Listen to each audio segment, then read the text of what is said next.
हैन अब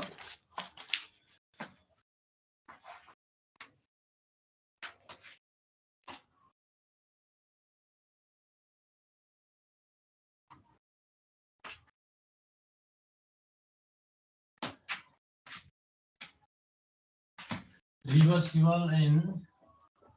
irreversible process isobaric एसिडहरू छ कि छैन त हजुर आइसोबारिक आइसोकोरिक भन्ने प्रोसेस पनि हुन्छ नि हो हामी त्यो अलिकति डिस्कस गर्छौं है त त्यो सबैको बारेमा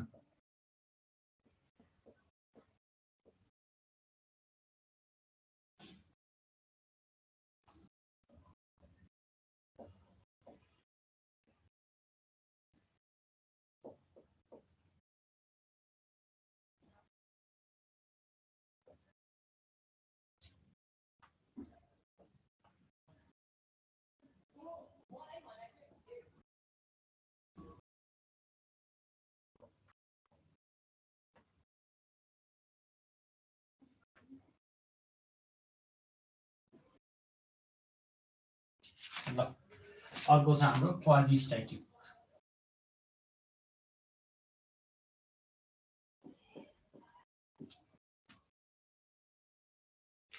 यो चाहिँ हाम्रो 2078 मा चाहिँ 10 मार्क्समा सोधेको छ है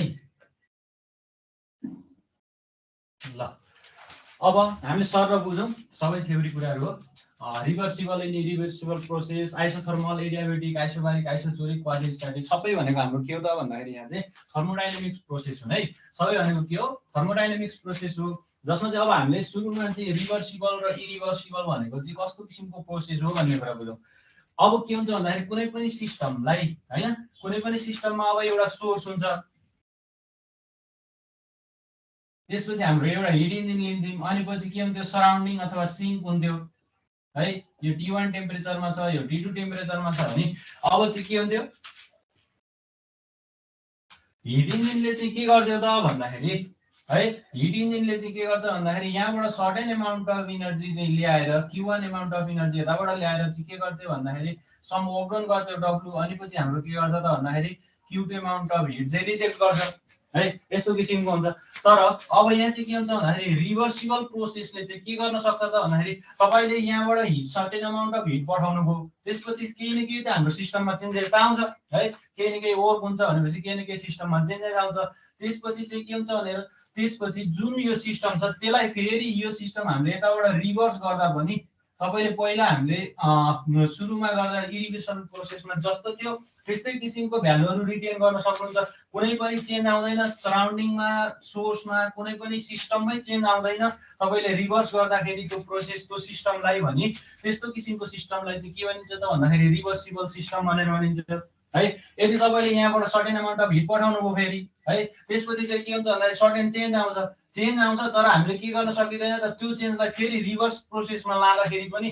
त्यो ठ्याक्क पहिला जस्तो थियो त्यस्तै ल्याउन सकिदैन भने त्यो प्रोसेस भनेको चाहिँ के हो त हाम्रो भन्दाखेरि इरिभर्सिबल प्रोसेस हो भनेपछि हाम्रो जुन यो युनिभर्समा हुने सबै जुनसुकै प्रोसेस छ त्यो सबै प्रोसेस भनेको के हो त भन्दाखेरि इरिभर्सिबल प्रोसेस हो अब म जुनसुकै कुराहरु लिँदाखेरि है अब हाम्रो अहिलेको सिनारियोमा हेर्दाखेरि अब हिट केही कुराले पायो हिट पाएर केही ल एक्सपान्सन भयो है एक्सपान्सन भयो एउटा केही अब्जेक्टले हिट पाएर एक्सपान्सन भयो भने अब हामीले फेरि त्यही टेम्परेचरमा ल्याउँदाखेरि जति बढेको थियो त्यति नै घटेर उही ठाउँमा आउँछ भन्ने हुँदैन है त्यस्तो किसिमको प्रोसेसहरु सबै हाम्रो यो युनिभर्समा हुने भनेको त्यो प्रोसेसहरु भनेको के हो त भन्दाखेरि इरिभर्सिबल प्रोसेस हो जसको चाहिँ यो जति भ्यालु थियो त्यो फेरि रिभर्स गर्दाखेरि त्यो प्रोसेसमा आउँदाखेरि त्यो कुल गर्दाखेरि हैन यो चाहिँ के हुन्छ ठ्याक्क अगाडि जति यो लेन्थको राखेको थियो त्यति नै रिटेन गर्न सकियो त्यस्तो किसिमको प्रोसेस भयो भने चाहिँ हाम्रो त्यसलाई चाहिँ के भन्ने भयो त भन्दाखेरि रिभर्सिबल प्रोसेस भनेर भनिन्छ है त अब रिभर्सिबल र इरिभर्सिबलको बारेमा यति बुझ्दा हुन्छ है अब हाम्रो के छ भन्दाखेरि आइसोथर्मल प्रोसेस छ है अब कसरी भन्ने आइसोथर्मल भनेपछि के गर्नु पर्यो त भन्दाखेरि टेम्परेचरको कुरा आउने भयो है अब यसमा चाहिँ के हुने भयो भन्दाखेरि आइसोथर्मल प्रोसेस भन्ने बित्तिकै it is the thermodynamic process है सबै थर्मोडायनामिक प्रोसेस हो it is the thermodynamic process in which the के टेम्परेचर इज कन्स्टेन्ट थर्मलको कुरा छ भनेपछि यहाँ चाहिँ के हुने भयो टेम्परेचर इज कन्स्टेन्ट है के हुने भयो त टेम्परेचर चाहिँ हाम्रो अब के हुने भयो कन्स्टेन्ट हुने भयो है अब टेम्परेचर कन्स्टेन्ट हुन्छ अनि यसै गरी हाम्रो अब के छ टेम्परेचर कन्स्टेन्ट हुने बित्तिकै के हुन्छ du चाहिँ के हुँदो रहेछ त भन्दाखेरि इन्टरनल एनर्जी चाहिँ हाम्रो 0 हुन्छ ल यो हाम्रो के भयो आइसोथर्मल प्रोसेसको भयो अब एडियाबेटिक प्रोसेसको कुरा गर्दा है एडियाबेटिक प्रोसेस भनेको चाहिँ के हो त भन्दाखेरि जहाँ चाहिँ टोटल हिट इनर्जी भनेको जुन हाम्रो dq हुन्थ्यो है चेन्ज इन हिट इनर्जी चाहिँ के हुन्छ त भन्दाखेरि 0 हुन्छ भनेको हामीले कुनै पनि सिस्टममा काम गर्दाखेरि त्यो सिस्टममा कुनै पनि हिट इनर्जीमा चेन्जै आउँदैन 0 छ चेन्ज हिट चेन्ज अनि त्यो किसिमको प्रोसेस भनेको चाहिँ के हो त भन्दाखेरि हाम्रो एडियाबेटिक प्रोसेस हो अब हामीलाई थाहा छ फर्स्ट ल अफ थर्मोडायनामिक्सले के भन्छ भन्दाखेरि dq du + pdv भन्छ हैन अब dq नै 0 हो भने अब हाम्रो के आउँछ भन्दाखेरि du इन्टरनल एनर्जी भनेको चाहिँ के हुँदो रहेछ यो भनेको हाम्रो वर्क डन पनि हो भनेपछि हाम्रो इन्टरनल एनर्जी भनेकै हाम्रो यो केसमा चाहिँ के हुन्छ त भन्दाखेरि वर्क डन हुन्छ है अब यहाँ चाहिँ के हुन्छ भन्दाखेरि वर्क डन नेगेटिभ हजुर इक्जाम्पलमा एडियाबेटिक प्रोसेस भन्नाले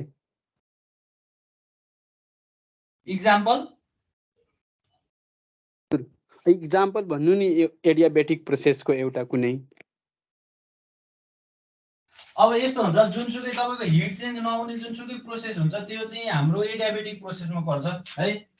अब यी प्रोसेसहरुको इक्जाम्पल त ठ्याक्क अब त्यो हुँदैन यो किसिमको प्रोसेसमा जुन चाहिँ के हुनु पर्यो प्रोसेस गर्दाखेरि चाहिँ हाम्रो हिट इनर्जी चाहिँ के हुनु पर्यो त भन्दाखेरि 0 हुनु पर्यो त्यो किसिमको सबै प्रोसेस भनेको हामीले एज एडियाबेटिक प्रोसेसमा लिन्छौं है यहाँबाट बुझ्ने हो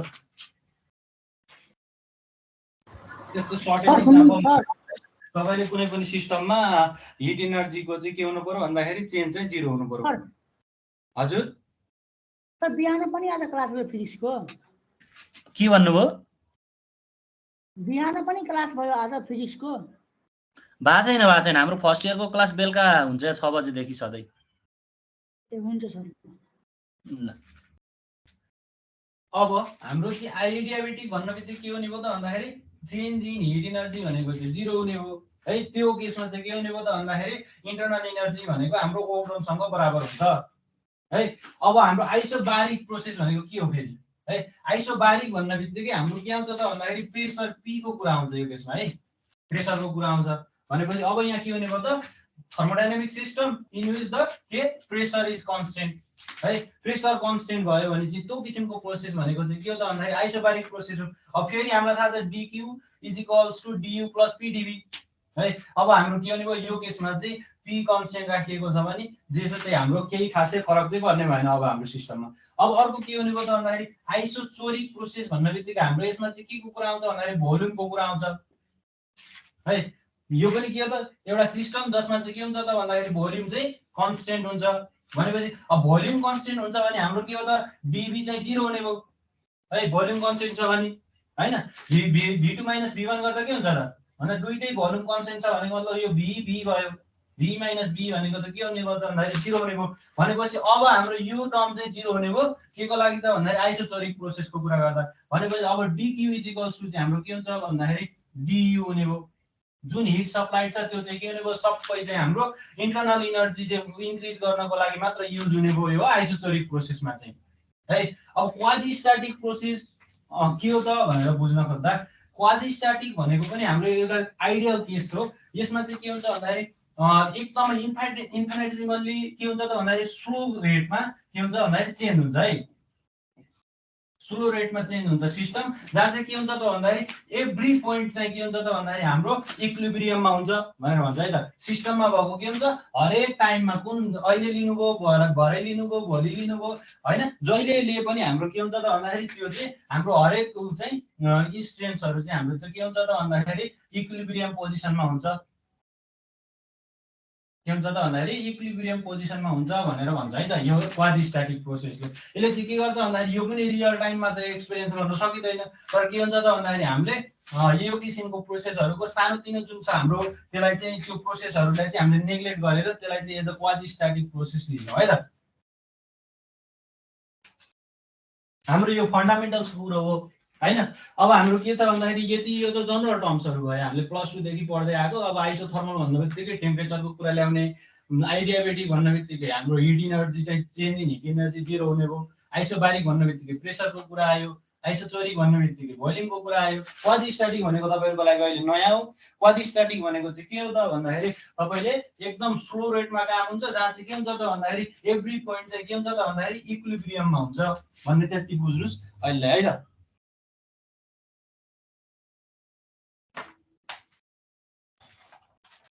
सर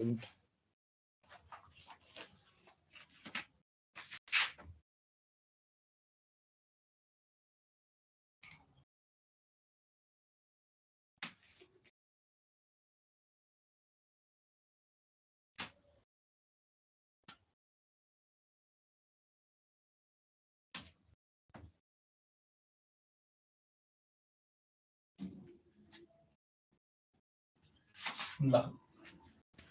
यहाँ बुझ्ने है, त्यसपछि हाम्रो नोट आउँछ, नोट हेर्नुस्, अनि नोट हेरेर तपाईहरुले केही कन्फ्युजन भयो बुझ्नु भएन भने मेसेज गर्दा हुन्छ है त मलाई। ल अब स्पेसिफिक हिट क्यापासिटीको कुरा गरौँ अलिकति।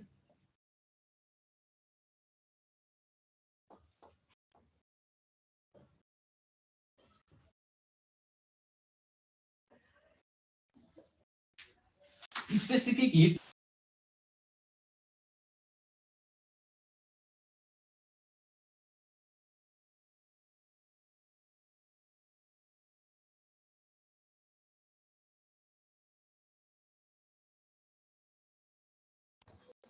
सर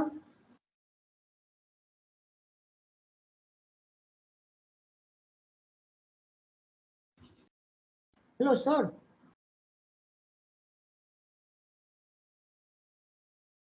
साउन्ड आएन सरको। हेलो सर सर, केही सुनिएन। एकछिन पर्खौ नि यार, आउँछ सर आफै त बोल्नुहुन्छ फेरि।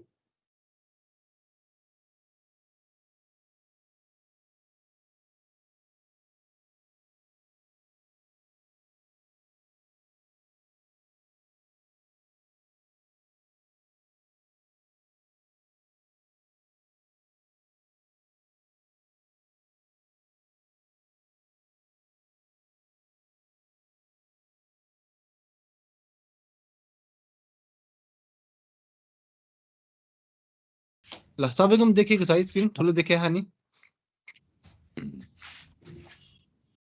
हजुर हजुर। ल हामी ल यो कुरा गर्दै थियौँ। हामी यहाँ आज 1 ग्राम भन्दा पनि हामीले यहाँ युनिट भन्दा चाहिँ राम्रो सुनिन्छ होला हैन। ल 1 युनिट अफ सब्स्टेन्सको चाहिँ के हुन्छ भन्दाखेरि 1 डिग्री सेन्टिग्रेड टेम्परेचर इन्क्रिज गर्न चाहिने हिट भनेको, हिट इनर्जी भनेको चाहिँ के हो त भन्दाखेरि हाम्रो स्पेसिफिक हिट क्यापासिटी हो है त। ल त्यसलाई हामी अझ हाम्रो Q डिभाइडेड बाइ के छ हाम्रो dt लाई चाहिँ हामीले अर्को के लेख्न सक्छौं भन्दाखेरि यसलाई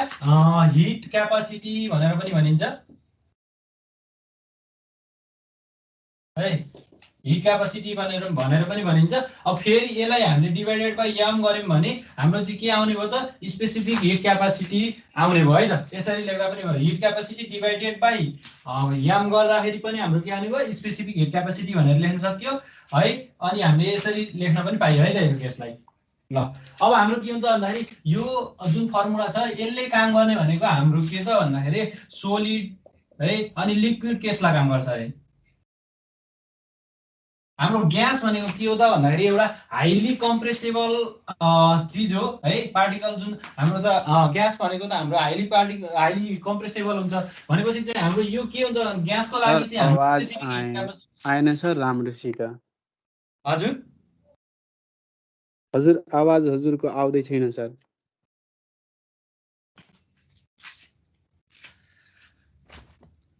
आवाज आइरहेको छैन? हजुर सर। सबैकोमा हो कि के छ? अरूले भन्नु त आवाज आएको कि आएन? सर हाम्रोमा छ।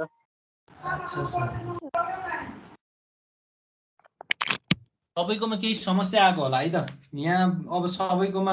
आउने एउटामा नआउने चाहिँ नहुनु पर्ने खै।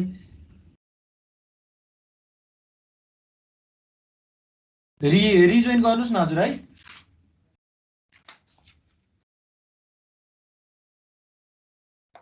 आहा के सर सर अहिले त राम्रोसँग केही पनि सुन्दै छैन। क्लियर छ सर। यस्तो क्लियर त सकेछन् अहिलेसम्म आएको थिएन होला।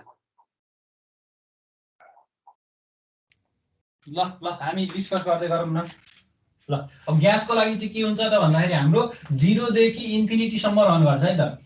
हाम्रो स्पेसिफिक हिट क्यापासिटी के हुन्छ त भन्दाखेरि 0 देखि इन्फिनिटीसम्म रन गर्छ। त्यो भएर चाहिँ हाम्रो के हुन्छ त भन्दाखेरि यो चाहिँ सोलिड र लिक्विडको केसमा मात्र ल्याइन्छ, ग्यासको केसमा चाहिँ हामीले खासै ल्याइदैन है त। अब हाम्रो के हुन्छ भन्दाखेरि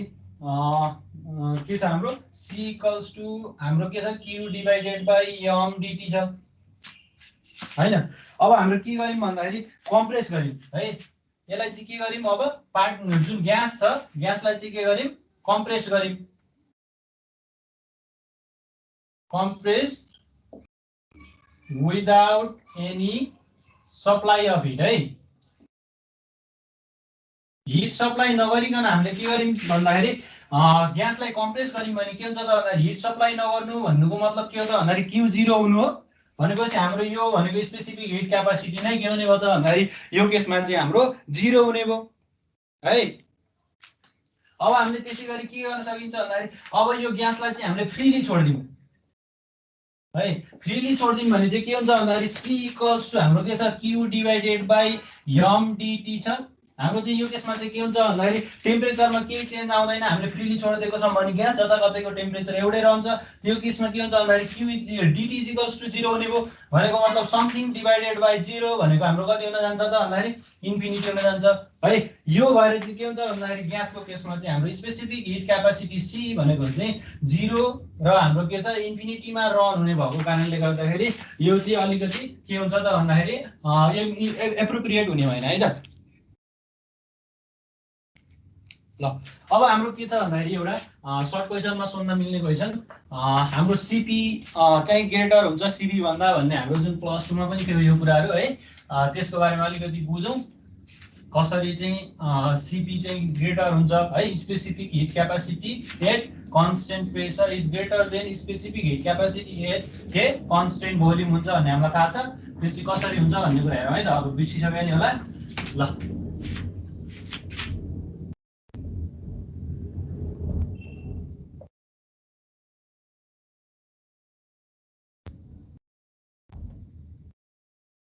at constant pressure is always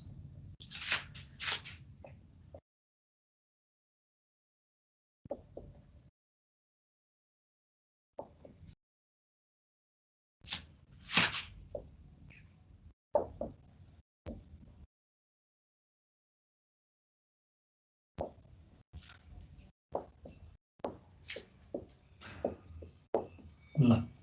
के छ specific heat capacity at constant प्रेसरमा चाहिँ के हुन्छ always greater than specific heat capacity at constant volume हुन्छ भन्ने कुरा छ। अब यसलाई चाहिँ प्रुभ गर्दा के हुन्छ हामीलाई फर्स्ट ल अफ थर्मोडायनामिक्स के थाहा छ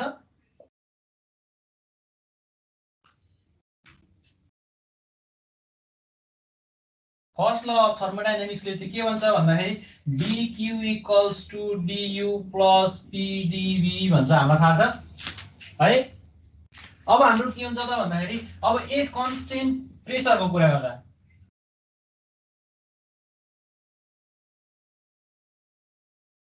के हुने भयो एट कन्स्टेन्ट प्रेसरमा कन्स्टेन्ट प्रेसर छ भने हाम्रो के हुने भयो dq भनेको चाहिँ du प्लस हाम्रो कन्स्टेन्ट छ p dv नै हुने भयो है। अब एट कन्स्टेन्ट के छ भोल्युमको कुरा गर्दा कन्स्टेन्ट के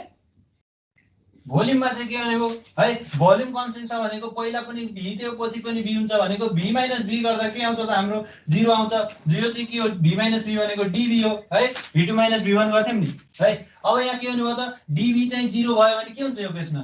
dq इक्वल्स टु du मात्र हुने भयो है। अब यहाँ के छ यो नै यो है। यहाँ चाहिँ के छ हाम्रो हिट इनर्जी जुन छ त्यो चाहिँ हामीले इन्टरनल इनर्जी इन्क्रिज गर्न र हाम्रो के छ यो भनेको त डब्ल्यू पनि हो एक्सटर्नल ओर्डन नै हो नि यो त पीडीबी भनेपछि के छ भन्दाखेरि एट कन्स्टेन्ट प्रेसरको लागि जुन हिट इनर्जी छ त्यसले चाहिँ के गर्नुपर्ने रहेछ इन्टरनल इनर्जीलाई इन्क्रिज गर्नुपर्ने रहेछ र एक्सटर्नल ओर्डन पनि गर्नुपर्ने रहेछ तर हाम्रो एट कन्स्टेन्ट भोल्युममा गर्दाखेरि चाहिँ के हुन्छ भन्दाखेरि इन्टरनल इनर्जी मात्रै के छ इन्क्रिज गर्नलाई हाम्रो यो हिट एप्लाइड चाहिँ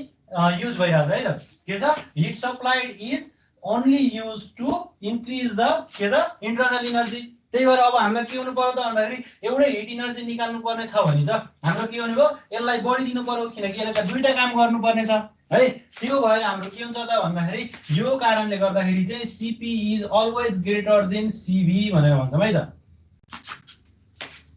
यही केसबाट अब इन्टरनल इनर्जी जुन हाम्रो हिट सप्लाइड छ त्यसले चाहिँ के गर्नु पर्यो इन्टरनल इनर्जी इन्क्रिज गर्नु पर्यो र एक्सटर्नल ओर्डन पनि गर्नु पर्यो अब हाम्रो एक कन्स्टेन्ट भोल्युममा चाहिँ इन्टरनल इनर्जी इन्क्रिज मात्र गर्नुपर्ने भयो त्यही भएर चाहिँ हाम्रो के हुनु पर्यो भन्दाखेरि एट कन्स्टेन्ट प्रेसरमा चाहिँ स्पेसिफिक हिट क्यापासिटी चाहिँ बढी हुन्छ भन्ने कुरा भयो है त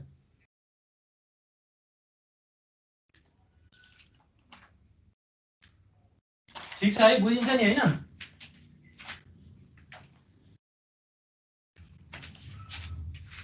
ल अब हाम्रो यो कसरी बढी भयो भन्ने कुरा भयो है ठ्याक्क हामीले फर्स्ट अफ थर्मोडायनामिक्स लेख्यौं त्यसपछि चाहिँ के गर्ने कन्स्टेन्ट प्रेसरमा प्रेसर कन्स्टेन्ट भएपछि हाम्रो यहाँ केही चेन्जेस आएन यो जे थियो त्यही भयो त्यसपछि चाहिँ हाम्रो कन्स्टेन्ट भोल्युमको कुरा गर्दाखेरि चाहिँ v2 - v1 हो dv भने है कन्स्टेन्ट छ मतलब यो इक्वल हुनु पर्यो इक्वल हुनबित्तिकै dv = 0 हुने भयो dv 0 हुनुको मतलब के हो dq = du यहाँलाई राख्नुभयो भने v = 0 राख्नु भने के हुन्छ त dq = du हुन्छ त्यो भएर चाहिँ हाम्रो के हो त भन्दाखेरि cp ग्रेटर हो है अब हाम्रो के को कुरा गरौँ भन्दाखेरि अब हाम्रो यो फर्स्ट च्याप्टरमा यति पढ्दाखेरि लगभग हुन्छ हाम्रो अब सेकेन्ड च्याप्टर छ थर्मोडायनामिक्स एन्ड देयर एप्लिकेसन भन्ने है त्यसमा चाहिँ हामीले जीरोथ ल अफ थर्मोडायनामिक्स त्यसपछि चाहिँ हाम्रो अर्को के छ भन्दाखेरि फर्स्ट ल अफ थर्मोडायनामिक्स अनि पछि सेकेन्ड ल अनि थर्ड लको बारेमा पनि अलिकति कुरा छ हामी त्यो कुराहरू गर्छौँ है त अब हाम्रो के छ भन्दाखेरि पहिला जीरोथ लले चाहिँ के भन्छ जीरोथ ल अफ थर्मोडायनामिक्सले त्यो कुरा गरौँ है त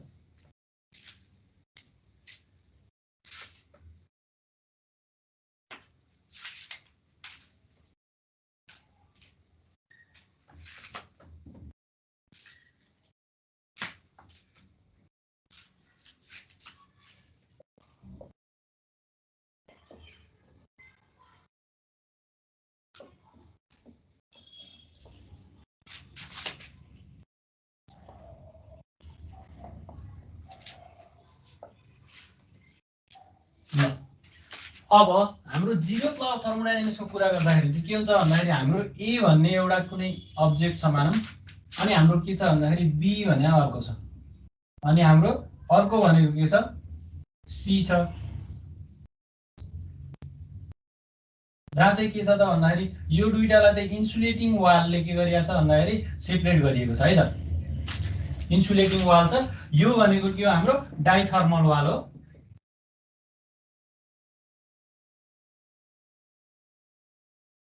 यसले चाहिँ के गर्छ त भन्दाखेरि हिट इनर्जी चाहिँ के गर्छ रोक्दैन पास हुन दिन्छ अनि हाम्रो यो वाल पनि के हो त भन्दाखेरि इन्सुलेटिङ वाल अथवा एडियाबेटिक वाल भनेर भनिन्छ एउटै कुरा ल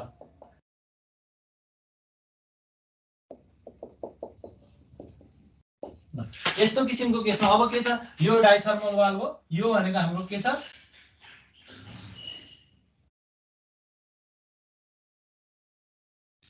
ल यसलाई चाहिँ इन्सुलेटिङ वाल पनि भन्न मिल्छ है अब हाम्रो तीनटा पार्टिकल छ जहाँ चाहिँ के छ भन्दाखेरि ए भन्ने पार्टिकल र सी भन्ने पार्टिकललाई हामीले कन्ट्याक्टमा ल्याइयो भने जसको चाहिँ के छ भन्दाखेरि टेम्परेचर भेरिएसन छ भने हाम्रो अब के हुन्छ भन्दाखेरि यी दुईटा त इक्विलिब्रियममा अब हामीले यहाँ के गर्नु पर्यो इक्विलिब्रियममा त आउँछ एक पोइन्टमा अब हाम्रो के छ ए एन्ड सी चाहिँ के छ सेपरेटली चाहिँ के छ भन्दाखेरि इज इन इक्विलिब्रियम है ए र सी इक्विलिब्रियममा छ अनि त्यसैगरी के छ यो बी र सी पनि के छ त भन्दाखेरि इक्विलिब्रियममा छ भने चाहिँ हाम्रो के हुन्छ भन्दाखेरि ए र सी अनि बी र सी इक्विलिब्रियममा छ भने हाम्रो यो रको ए र बी पनि हाम्रो के हुन्छ त भन्दाखेरि थर्मोडायनामिक इक्विलिब्रियममा हुन्छ भन्ने हाम्रो र हो है जीरोथ लले भन्ने चाहिँ के छ A and B are also in thermodynamic equilibrium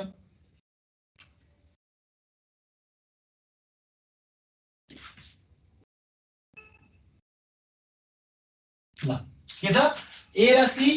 के छ इक्विलिब्रियममा छन्, बी र सी के छन् इक्विलिब्रियममा छन्, दुईटै के छन् सेपरेटली इक्विलिब्रियममा छन् भने अब हाम्रो के हुन्छ भन्दाखेरि यो ए र बी पनि हाम्रो के हुन्छ त भन्दाखेरि इक्विलिब्रियममा हुन्छ भन्ने चाहिँ हाम्रो के हो त भन्दाखेरि जीरो ल अफ थर्मोडायनामिक्स हो। यसले चाहिँ हाम्रो के गर्छ कन्जर्भेसन अफ इनर्जीको के गर्छ फलो गर्छ है रुल। ल अब हाम्रो के छ फर्स्ट ल भनेको बुझ्नुहुन्छ ए र सी इक्विलिब्रियम बी र सी इक्विलिब्रियम भयो भने ए र बी पनि के हुन्छ मस्ट बी इन इक्विलिब्रियम। अब फर्स्ट लले के भन्छ है ल फर्स्ट ल अफ थर्मोडायनामिक्सले के भनेको थियो हामीलाई थाहा छ यो dq is equal to du plus pdv हामीले लेख्दै आएको है। अब यहाँ चाहिँ के हुन्छ भन्दाखेरि जुन हाम्रो के छ एक्सटर्नल वर्क डन dw लाई चाहिँ हामीले कसरी लेख्न मिल्यो dq माइनस du यसरी लेख्न मिल्छ भन्ने कुरा हुन्छ है त।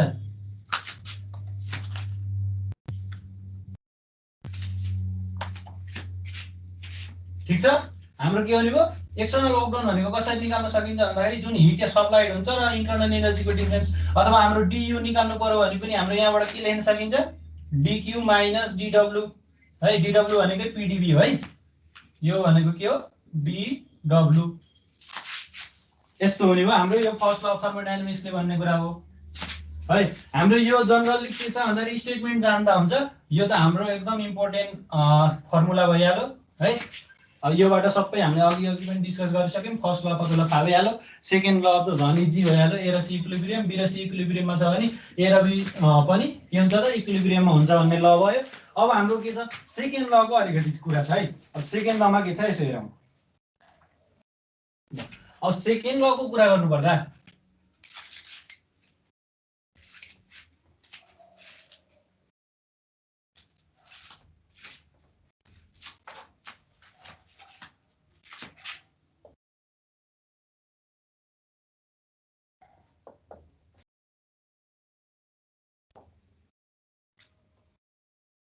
यो हाम्रो अलिकति इम्पोर्टेन्ट पनि छ सेकेन्ड ल अफ थर्मोडायनामिक्स। अब सेकेन्ड ल अफ थर्मोडायनामिक्समा चाहिँ के छ भन्दाखेरि दुईवटा स्टेटमेन्टहरू छ। एउटा चाहिँ के छ भन्दाखेरि केल्भिन प्लाङ्क स्टेटमेन्ट भनेर छ,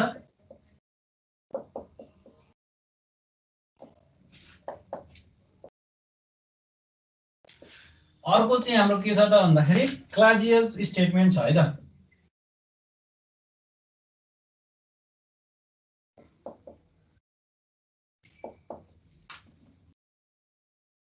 हाम्रो दुईवटा स्टेटमेन्ट छ। यसमा चाहिँ के हुन्छ भन्दाखेरि केल्भिन र प्लाङ्क्स दुईटाको ललाई चाहिँ मर्ज गरेर के छ दुईटाको स्टेटमेन्टलाई चाहिँ मर्ज गरेर चाहिँ हाम्रो के छ केल्भिन प्लाङ्क्स स्टेटमेन्ट दिएको छ र हाम्रो अर्को भनेको के छ भन्दाखेरि क्लाजियस स्टेटमेन्ट छ। हाम्रो यो दुईटा छ हाम्रो थर्मोडायनामिक्स सेकेन्ड ल अफ थर्मोडायनामिक्सको स्टेटमेन्टमा। अब हाम्रो के भन्छ हेरौँ है त। अब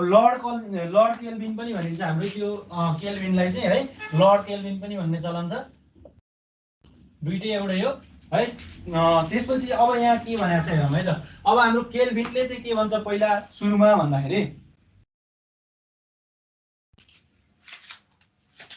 कुनै पनि इन्जिन हिट इन्जिनले काम गर्नको लागि के हुनुपर्छ त भन्दाखेरि यो सोर्स छ, यो सिङ्क छ, यो T1 टेम्परेचर छ, T2 टेम्परेचर छ भने के हुन्छ त भन्दाखेरि यो हिट इन्जिनले तब मात्र काम गर्छ जब चाहिँ T1 is greater then T2 भनेर भन्छ है त। के छ केल्भिनले भनेको स्टेटमेन्ट पहिला है। केल्भिनले भनेको के थियो हाम्रो हिट इन्जिनले कब काम गर्छ जब चाहिँ के हुन्छ त भन्दाखेरि T1 is greater then T2 है। सोर्सको टेम्परेचर चाहिँ अलवेज ग्रेटर देन सिङ्कको टेम्परेचर अथवा सराउन्डिङको टेम्परेचर बढी हुनुपर्छ, त्यो सिङ्कको सराउन्डिङको भन्दा सोर्सको चाहिँ बढी हुनुपर्छ टेम्परेचर भनेर भन्छ। अब प्लाङ्क्सले के भन्छ त भन्दाखेरि फेरि के भन्छ प्लाङ्कले के भन्छ भन्दाखेरि देयर मस्ट बी सिङ्क भनेर अर्को स्टेटमेन्ट हालिदिन्छ है। के हुनु पर्यो त यसले भनिरहेछ कि सोर्स र सराउन्डिङको दुईटाको टेम्परेचरमा चाहिँ सोर्सको बढी हुनुपर्छ, तर प्लाङ्कले के भन्छ आएर फेरि भन्दाखेरि हाम्रो सिङ्क चाहिँ हुनैपर्छ है। हाम्रो यो सेकेन्ड ल अफ थर्मोडायनामिक्सको स्टेटमेन्टले के भन्यो सिङ्क चाहिँ हुनु पर्यो है, के हुनु पर्यो देयर मस्ट बी सिङ्क। अब यो दुईटाको स्टेटमेन्टलाई चाहिँ हाम्रो के छ मर्ज गरेर के दिएको छ भन्दाखेरि केल्भिन प्लाङ्क्स स्टेटमेन्ट दिएको छ। अब यो दुईटा जुन स्टेटमेन्टबाट के छ केल्भिन प्लाङ्क्स स्टेटमेन्टले चाहिँ के भन्छ भन्दाखेरि हाम्रो जुन यो किसिमको हाम्रो एउटा हिट इन्जिनले काम गर्दाखेरि चाहिँ के हुन्छ भन्दाखेरि जति हिट इनर्जी यहाँबाट Q1 amount of heat energy यहाँबाट सप्लाई भइरहेछ भने के छ भन्दाखेरि यो Q1 एमाउन्ट ठ्याक्कै बराबर चाहिँ हुन कहिल्यै पनि सक्दैन। There is no source transformation of के हिट इनर्जी भनेर भन्छ है त। के छ भन्दाखेरि जति तपाईले के गर्नुभयो भन्दाखेरि सोर्समा हिट इनर्जी सोर्सबाट हिट इनर्जी पठाइयो अनि त्यो सबै चाहिँ के हुँदैन त भन्दाखेरि हाम्रो सराउन्डिङसम्म पुग्दैन। त्यहाँ चाहिँ के हुन्छ त भन्दाखेरि हिट इन्जिनले चाहिँ के गर्छ सबै मेकानिकल यो चाहिँ अलिकति यहाँ भएन हामीले यो चाहिँ के छ वर्क डन चाहिँ के छ भन्दाखेरि सबै Q1 जति हिट पठाइयो त्यति चाहिँ वर्क डन हुन सक्दैन। हाम्रो यो अहिले भनेको चाहिँ क्लासियल स्टेटमेन्टमा पर्छ अलिकति मिस्टेक हो। यहाँ चाहिँ के छ भन्दाखेरि जति तपाईले हिट इनर्जी यहाँबाट पठाउनु भयो त्यति नै इनर्जीले चाहिँ के गर्दैन त भन्दाखेरि यो वर्क गर्दैन। सर्टेन एमाउन्ट अफ हिट चाहिँ हाम्रो सिङ्कसम्म पनि पुग्छ हिट इनर्जी चाहिँ भन्ने कुरा है। के छ भन्दाखेरि Q1 एमाउन्ट अफ हिट पठाउनु भयो भने चाहिँ के छ वर्क डन पनि Q1 चाहिँ हुँदैन यो भन्दा केही कम चाहिँ हुन्छ भन्ने कुरा है। Q1 डजन्ट W चाहिँ के हुन्छ भन्दाखेरि Q1 सँगै बराबर चाहिँ हुँदैन भन्ने कुरा चाहिँ हाम्रो केल्भिन प्लाङ्क स्टेटमेन्टले दिन्छ है। के छ वर्क डन चाहिँ सबै जति हिट सप्लाई गरिएको छ त्यति सबैले चाहिँ के गर्दैन वर्क गर्दैन है। सबै हिट इनर्जी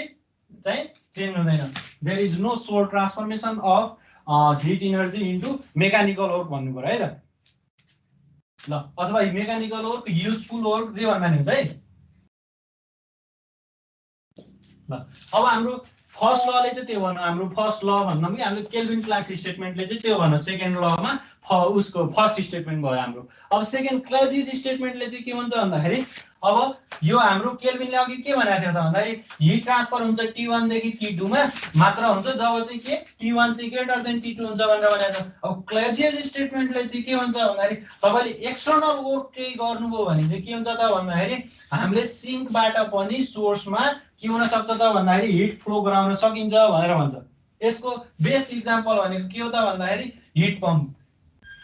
त्यो भनेको के भन्दाखेरि रेफ्रिजरेटर है हाम्रो हुन्छ नि हैन। केही वर्क गरिसकेपछि के हुने भयो त भन्दाखेरि हामीले त्यो जति टेम्परेचर छ त्यसलाई फेरि के गर्नु सक्यो त घटाउन सक्यो। हिट पम्पले चाहिँ के गर्छ जो अब्जेक्टमा चाहिँ जति हिट छ त्यसलाई अझै घटाइदिने भयो ल। के भयो अब हाम्रो दुईवटा स्टेटमेन्ट बुझ्नुभयो होला हैन राम्रोसँग ल। हाम्रो के गर्नु पर्यो भन्दाखेरि सिङ्कबाट सोर्समा हिट ट्रान्सफर गर्नको लागि चाहिँ के गर्नु पर्यो एक्सटर्नल वर्क गर्नु पर्यो भन्ने कुरा हो है त। सर 2 नम्बरको स्टेटमेन्ट फेरि एकचोटी भन्नु।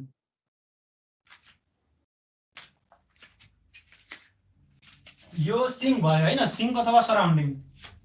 अनि यो चाहिँ हाम्रो के छ सोर्स छ। हाम्रो के भन्छ त भन्दाखेरि क्लजिज स्टेटमेन्टले सिङ्क अथवा सराउन्डिङबाट सोर्समा हिट पठाउनको लागि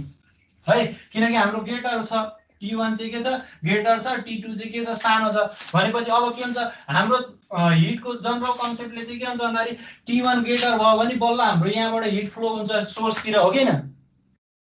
हाई टेम्परेचर भएको बडी जुन छ त्यो चाहिँ घट्दै घट्दै जाने हो नि त। त्यहाँबाट हाई टेम्परेचर भएको बडीबाट लो टेम्परेचर भएको बडीमा मात्र हिट ट्रान्सफर पोसिबल छ नि त्यतिकै हेर्दा हैन